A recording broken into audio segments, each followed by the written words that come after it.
Hello বন্ধুরা, গোপাল রান্নাঘর থেকে তোমাদের সাদর আমন্ত্রণ জানাচ্ছি। বন্ধুরা, আজকে একটি অতি লোভনীয় চটপটা আইটেম, যেটাকে বলতে পারো খাট্টা মিঠা আইটেম তোমাদের সামনে নিয়ে এসেছি। সেটা হচ্ছে কদবেল মাখা।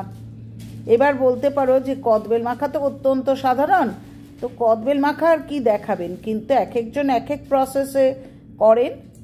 তো আমি কিভাবে করি সেটা আমি দেখাই, অন্তত একদিন ট্রাই করে দেখবেন, আশা করি ঠকবেন না। তো এই সময়টা কদবেল ওঠে, অত্যন্ত সুন্দর গন্ধ, অত্যন্ত সুস্বাদু খেতে। যদিও কদ শব্দটার অর্থ কিন্তু কু, অর্থাৎ এটা খেলে সর্দি কাশির চান্স থাকে বা সেলেসার প্রবলেম যাদের আছে তাদের ক্ষেত্রে অসুবিধা হয়। তা সত্ত্বেও এটা সিজনাল ফল, সুতরাং এটার উপকারিতাও যথেষ্টই রয়েছে। তো একদিন ট্রাই করে দেখুন। বিভিন্নজন বিভিন্ন প্রসেসে করেন, আমি যে প্রসেসে করি সেটা একটু করে দেখাই। আমি বাজার থেকে দুটি কদবেল নিয়ে এসেছি, অনেকেই চেনেন না। এই দেখুন, এই বেলটি কিন্তু খাট্টা মিঠা, অর্থাৎ একটু টক একটু মিষ্টি। ভালো করে ধুয়ে নিয়েছি, দেখুন কি কি লাগছে। এখানে আমি ধনেপাতা কুচিয়ে নিয়েছি, কাঁচা লঙ্কা নিয়েছি, কদবেল নিয়েছি, সর্ষের তেল নিয়েছি, নুন নিয়েছি, চিনি নিয়েছি। এবার কদবেলটা ফাটিয়ে নিচ্ছি। ধোয়ার পর এই কদবেলটাকে ফাটিয়ে নিচ্ছি। ফাটিয়ে একটা চামচের সাহায্যে ভেতরের যে শাঁসের অংশটা সেটা বার করে নিয়েছি। দেখুন, একটা টিফিন বক্সের মধ্যে এই দেখুন এইভাবে ফাটিয়েছি, ভেতর থেকে শাঁসটা বার করে নিয়েছি। কদবেলটি যথেষ্ট সুন্দর। হাফ চামচ, অর্থাৎ দুটি কদবেলের জন্য আমি হাফ চামচ বিট নুন দিলাম। বিট নুনে কিন্তু টেস্টটা বেশি ভালো হয়। এরপর আমি কিন্তু মিষ্টি দিয়ে মাখবো। অনেকেই এখানে মিষ্টি ব্যবহার করেন না, কাঁচা লঙ্কাগুলো দিয়ে দিলাম, অর্থাৎ 3টি কাঁচা লঙ্কা দিয়ে দিলাম ধুয়ে।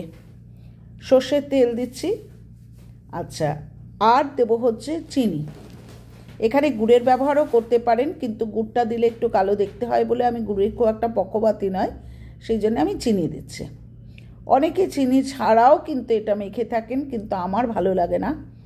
কারণ কদবেল মাখা মানে একটু টক, একটু ঝাল, একটু মিষ্টি, একটু নোনতা, সব মিলিয়ে মিশিয়ে। দেখুন, আমি লঙ্কাগুলোকে কিন্তু ভালো করে দেখুন মেখে নিচ্ছি কদবেলের মধ্যে, অর্থাৎ ফাটিয়ে দিচ্ছি নখের সাহায্যে কিন্তু আমি লঙ্কাগুলোকে ভালো করে মেখে নিচ্ছি, নাহলে তো ঝালের টেস্টটা আসবে না। এবার ধনেপাতা যেটা কুচিয়ে রেখেছিলাম সেইটাও কিন্তু ভালো করে কদবেলের মধ্যে মেখে নিচ্ছি। এক্ষেত্রে বলার বন্ধুরা, কদবেলটা মেখেই কিন্তু পরিবেশন করবেন না, অন্তত ঘন্টা 2 রেখে দেবেন। তার কারণ হচ্ছে চিনিটা যতক্ষণ পর্যন্ত না গলে যাবে ততক্ষণ পর্যন্ত কিন্তু এই মিষ্টির স্বাদটা পাবেন না। এখানে অনেকে গুড়ের ব্যবহারও করেন, তো আমি চিনির ব্যবহার করেছি। আচ্ছা, আমার মনে হলো যে না একটু হার্ড রয়েছে, সুতরাং একটুখানি সর্ষের তেল দেবো। তবে অয়েল কনজাম্পশন আমি খুব একটা পছন্দ করি না বলে অতটা সর্ষের তেল আমি দিলাম না, যার জন্য সর্ষের তেলটা আমি একটু বাটিতে করে কমিয়ে রাখলাম। রেখে বাদবাকি সর্ষের তেলটা আমি এর মধ্যে দিয়ে খুব ভালো করে হাতের চাপে মেখে নিচ্ছি, যাতে চিনিটা গলে যায়।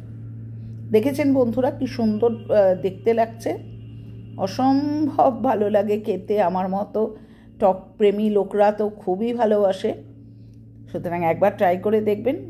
ডালের সাথে কদবেল মাখা দিয়ে খেতে যে কোনো ডালের সাথেই খুব ভালো লাগে। তো এইভাবে কদবেল মেখে আপনি একটা কাচের বাউলে করে আপনি একটা স্পুন দিয়ে টেবিলে সার্ভ করতে পারেন খাওয়ার আগ দিয়ে, ঠিক আছে? তো দেখেছেন কীরকম অসম্ভব লোভনীয় দেখতে লাগছে, যে প্রত্যেকেরই মনে হচ্ছে একটু টেস্ট করে দেখি আর কি। তো যাই হোক, সহজ রেসিপি করে দেখুন।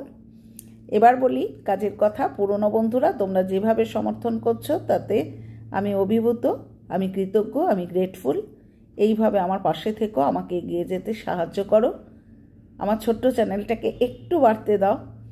আর নতুন বন্ধুরা, পাশে থাকা বেল আইকনটা প্রেস করো, চ্যানেলটাকে সাবস্ক্রাইব করো, লাইক করো, কমেন্ট করো, শেয়ার করো। বারবারই বলছি বন্ধুরা, তোমরা কমেন্ট করো, কারণ তোমাদের একটি কমেন্টের মূল্য কিন্তু আমাদের কাছে অনেক। আমরা মোটিভেট হয়ে আবার ভালো কোনো আইটেম করতে পারি। আজকের মতো আসি, সাবধানে থেকো, টাটা। পরের দিন ফিরবো আবার কোনো নতুন আইটেম নিয়ে। টাটা।